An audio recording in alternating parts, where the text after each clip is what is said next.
Welcome everyone to OnPodcast, the On Microsoft podcast, where we talk about Microsoft stuff on a podcast.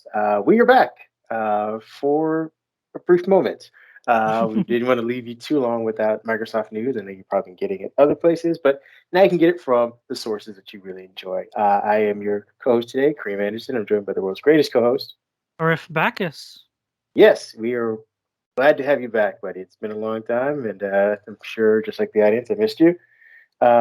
But we're here to talk about news. And in the way of news today, we have our first topic, which is Halo Infinite campaign launch. It's been the biggest news of the week and for justified reasons. The next thing we'll be talking about is Windows 11 Notepad, which should make Mary Jo Fowley happy.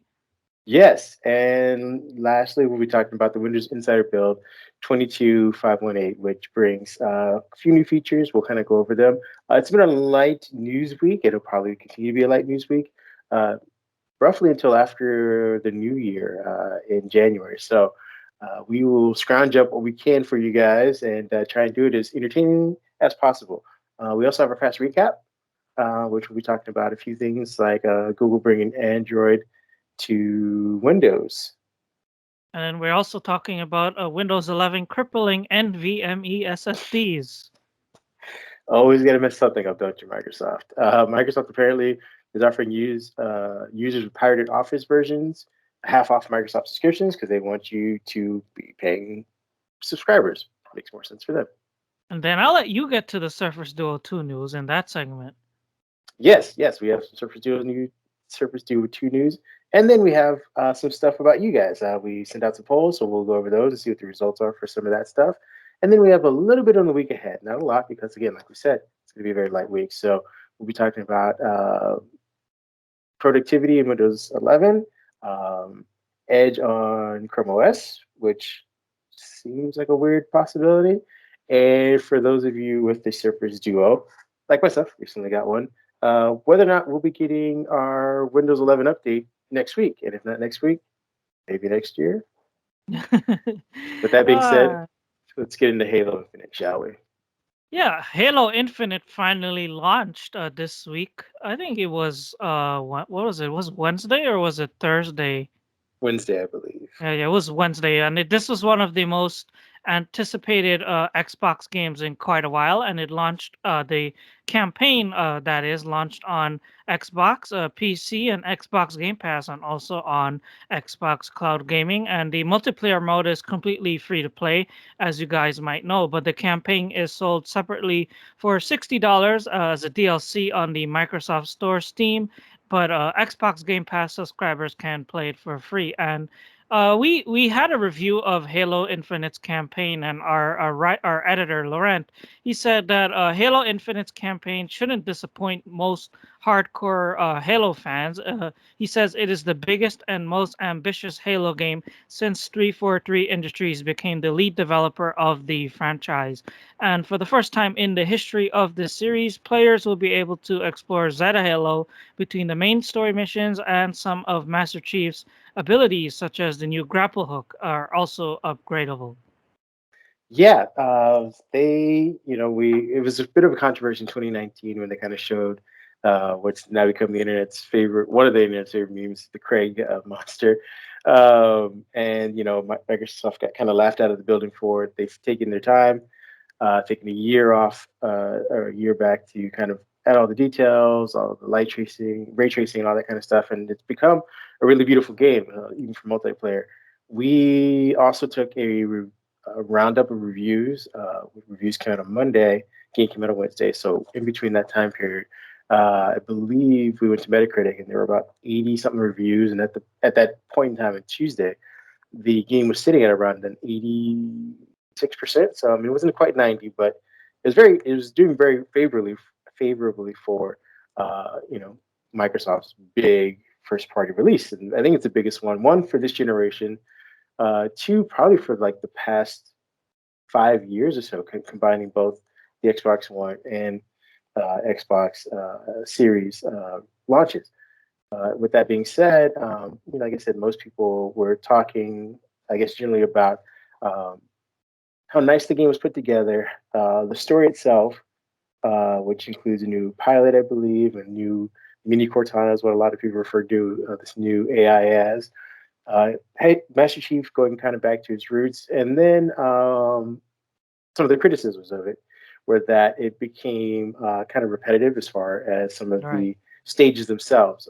Just that while it is beautiful initially, once you get into like your fourth or fifth room of kind of scavenging for enemies or for items, things like that, it just people felt like they kept running. They were running around in circles. They'd seen a bunch of the same stuff over and over again. So, and that there were some bugs still. I mean, unfortunately, no game is being launched these days that is perfect or without its flaws.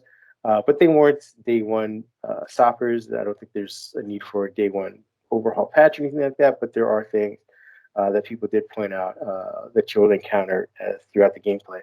But all in all, uh, give kudos to the 343 team for hunkering down and delivering a great game in within their time frame. I mean, it may not have been everyone's original time frame, but it seems to be doing very well. I have it downloaded. I haven't played it yet, but I plan to hopefully when I get some time this weekend.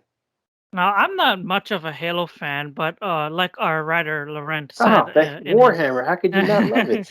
in his review, he said that the single player campaign it should be able to attract first person shooter enthusiasts because it's free to play for Xbox Game Pass members. So there is a catch there. It might not be for hardcore fans, but it is trying to push up those Game Pass subscriptions.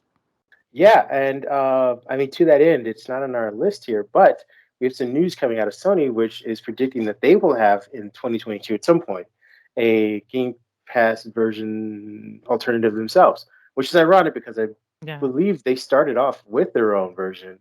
Right. They were first out of the gate in 2015, I think, or something like that, with a service that is very similar to Game Pass. I don't know. I mean, they obviously kind of let it flounder, but they will be coming again, based on rumors and predictions, with their own version in 2022. So there is something to Game Pass. It's doing well for everyone who kept saying it. What you can't maintain this. Just enjoy the games for right now. We'll let Microsoft worry about the dollars and cents on that end. And we invite you to read our Lawrence review over on Microsoft.com. He put a lot of work into this.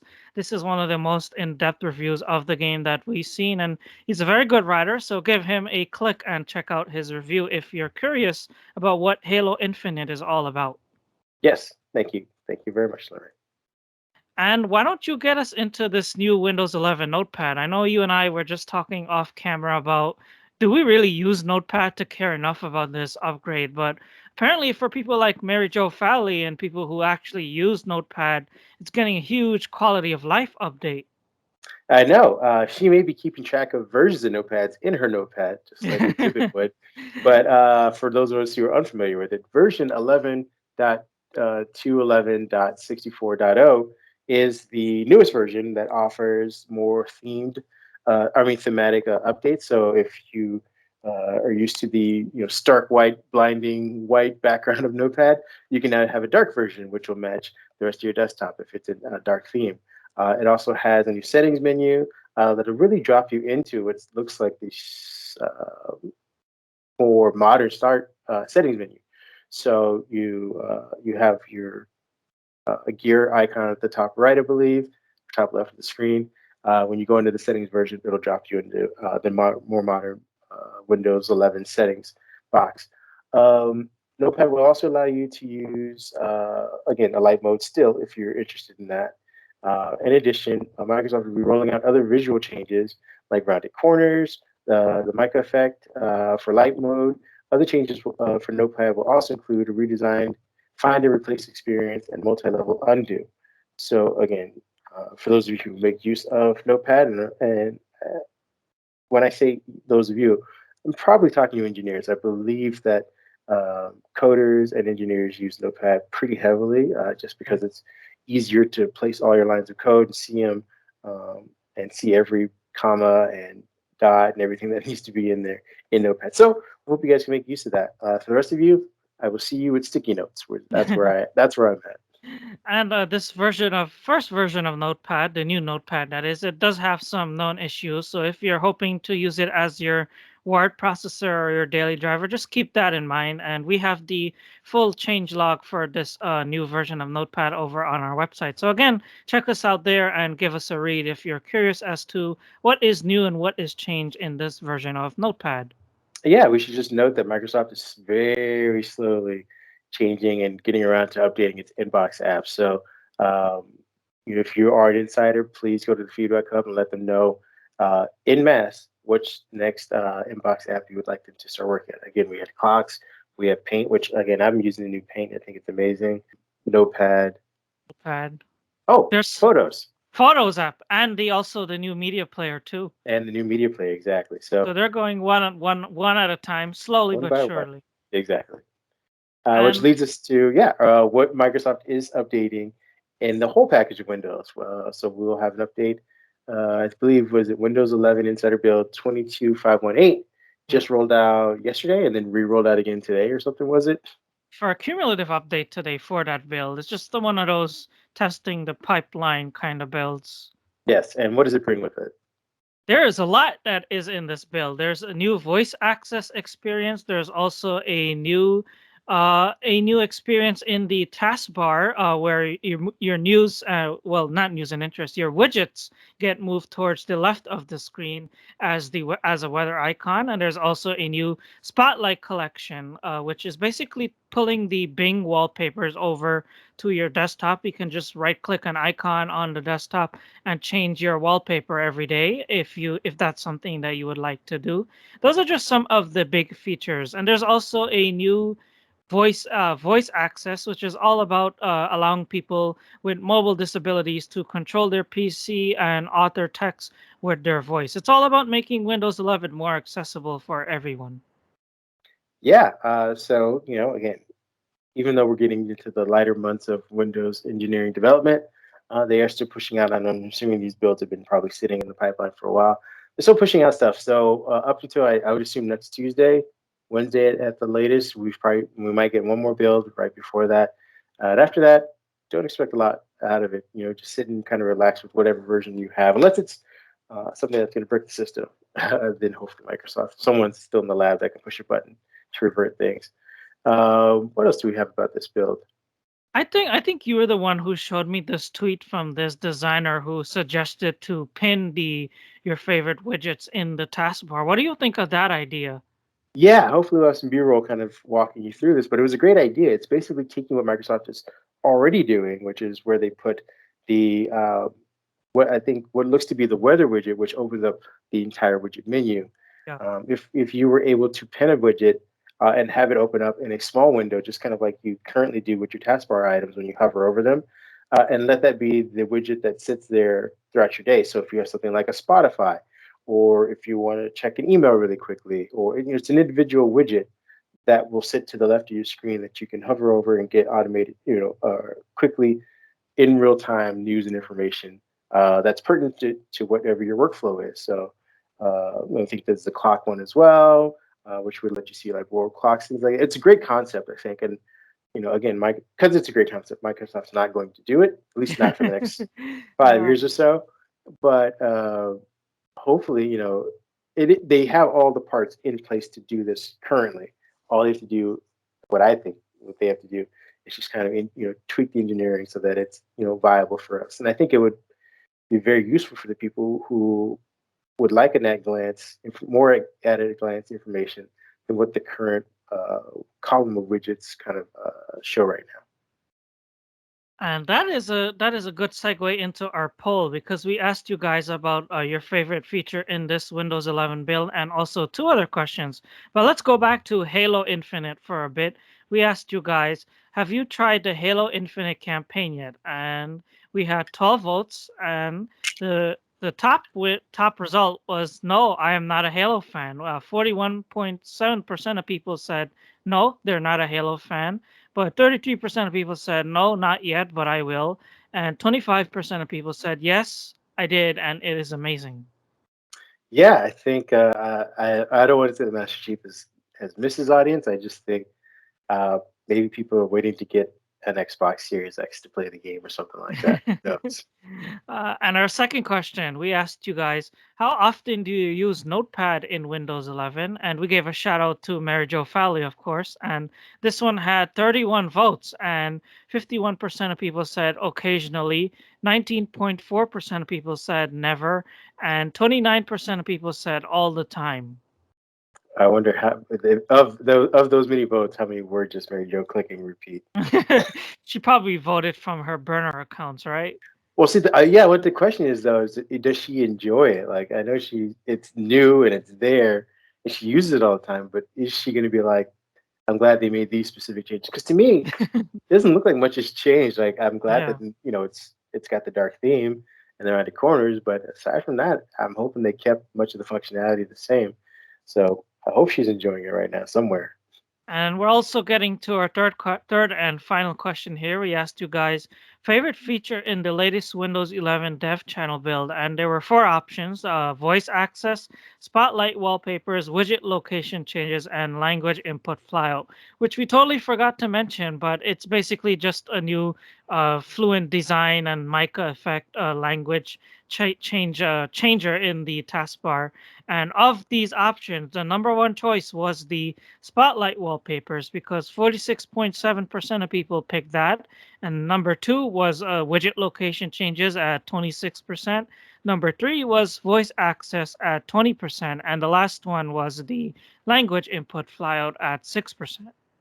Yeah, I mean that all tracks. I think the wallpaper is the most useful utility that's come with this update. I mean, unfortunately, until we can start kind of selecting our own widgets and kind of Yeah. prioritizing that, I don't think the widget functionality is going to take off as Microsoft wants it to. So they've got to do two things. They've got to either let us pick the specific widgets that we want and provide more first party ones that people can make use of, or they've got to start letting developers tie in somehow through the API so that we can get more use out of that section.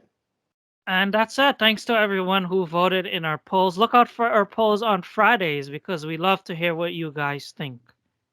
Yeah, and then we're going to be moving on to is this our rapid? Fast our Yeah, fast recap, which we haven't done in I think probably 3 or 4 weeks now, so we might be a little rusty. I know this could take us half an hour. I'm just kidding, folks. It's not going to take us that long. Give us the usual 10 minutes on here, and I'll let you lead off with Google bringing Android Play Store games to Windows PCs in 2022. What? Okay, so this is an unofficial partnership or an unofficial, I guess, work relationship where they're just going to bring their own Google app store or app to the store, which will allow gamers to play some Android games, which I'm looking forward to because there are a ton of Marvel games on Android that I can't get anywhere else. So uh, we'll get more details on how the specifics work on this. I'm assuming in the upcoming year. But for those of you who have an Android device, play some of your games and are trying to find workarounds through I think is it BlueStacks or whatever, it looks like Google's at least heard you on that front, and maybe this will be the entry point for more Google Play stuff to just show up in the Microsoft Store. And our second topic is Windows 11 crippling and slowing down NVMe SSD speeds. This is something that it's either you experience it or you don't. But a lot of people have gone to the feedback hub and also Reddit and Twitter and other points of social media to complain about how Windows 11 handles NVMe SSD speeds slower than Windows 10. And apparently, it could be linked to drivers and a generic driver that Windows 11 is using.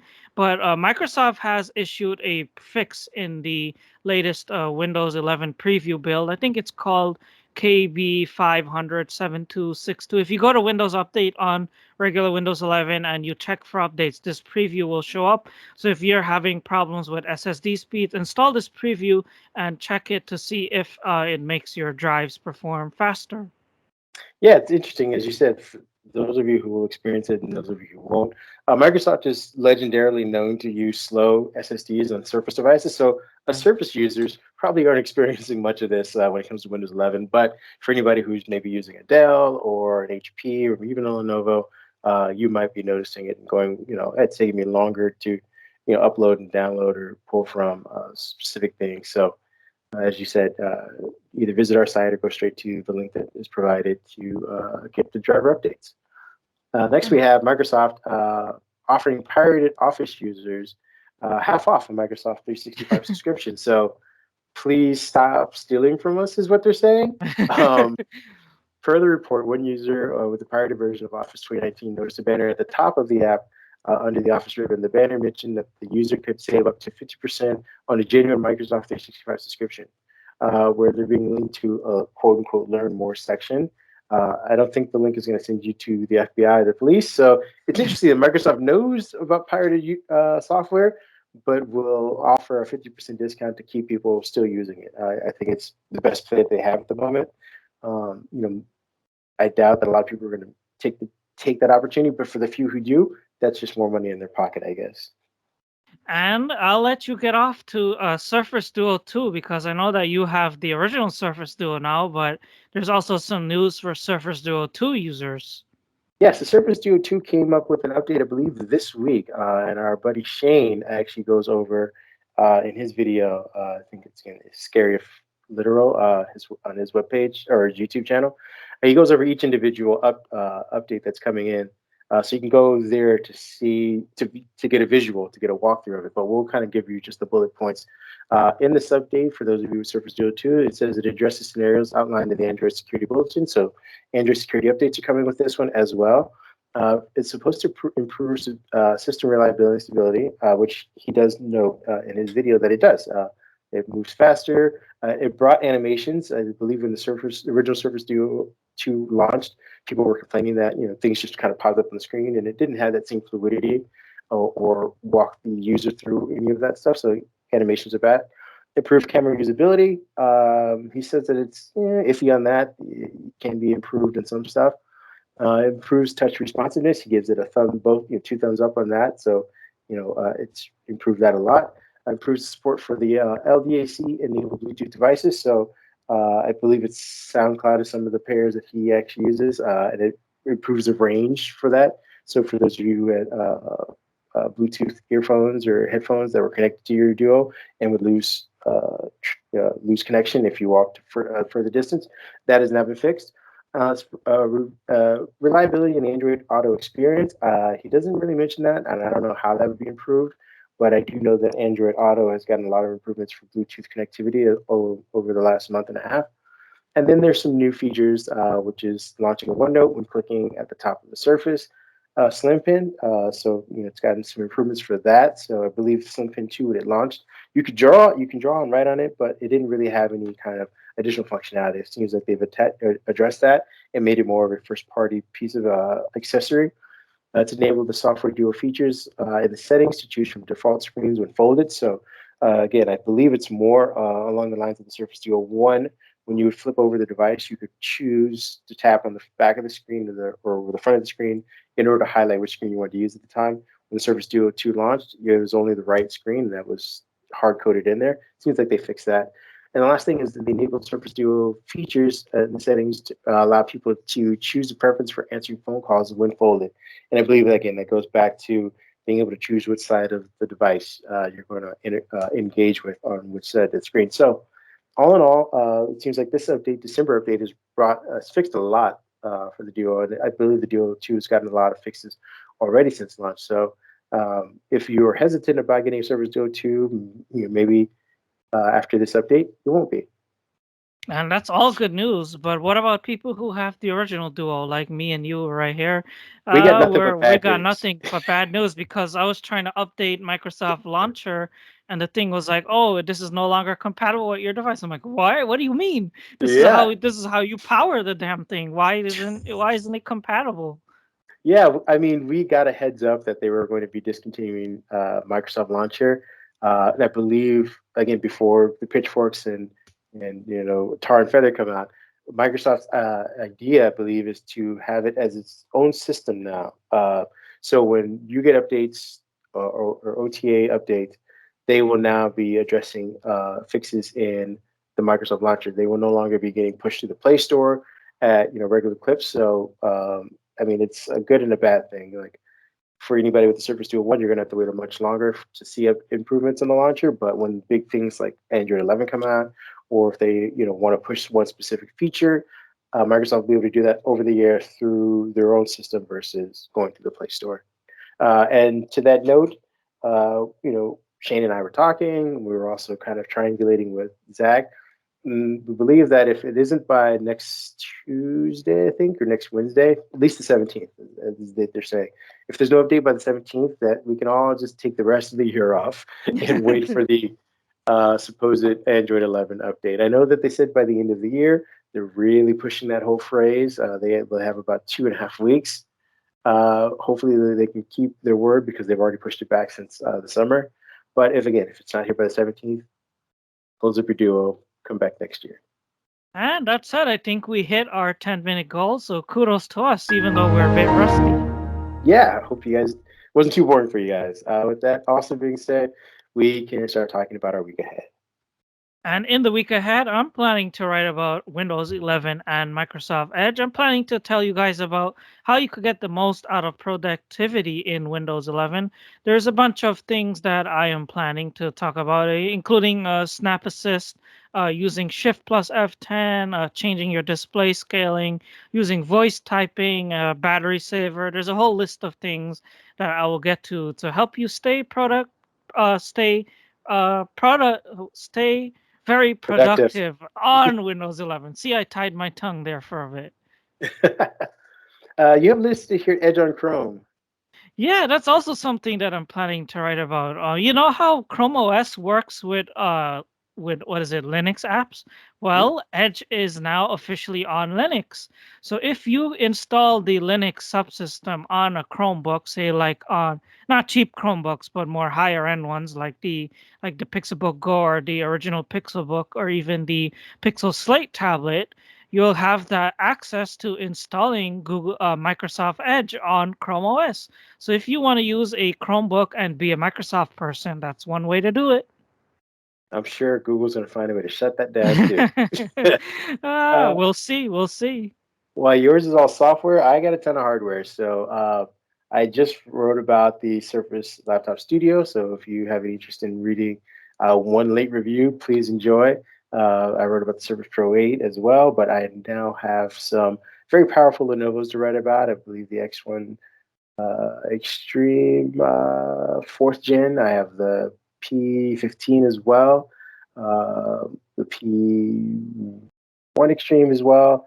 I also have the AR goggles that Lenovo sent over to kind of write about, and some other like in and odds accessories. I also got Microsoft's um, adaptive kit to write about, and kind of been testing that, putting stickers everywhere and dongles everywhere to kind of help myself out. I know I am not the target audience, but I do want to at least let people know if you're going to be buying these as stocking stuffers, because this is probably the cheapest Surface label device thing that you can get in Microsoft's catalog. I believe it's like $14. So you Right. can buy like 6 or 7 of those and give them to your family members who may be hard of hearing or seeing or have any of those other accessibility concerns. And I believe that's going to be it. I will also be playing with my Duo because I recently bought a cheap one off of eBay. So maybe I'll add some thoughts about that. And again, triangulate back with our friend Shane about Surface Duo information. And that said, I think that is everything we wanted to get to in this episode. And I'll let you do our traditional outro. Yeah, we hopefully did it with saving you guys some time. You guys can go and enjoy your weekends. You can find me at Mindhead1 on Twitter. That's the other place I really reside. Where can people find you? Avac Jern.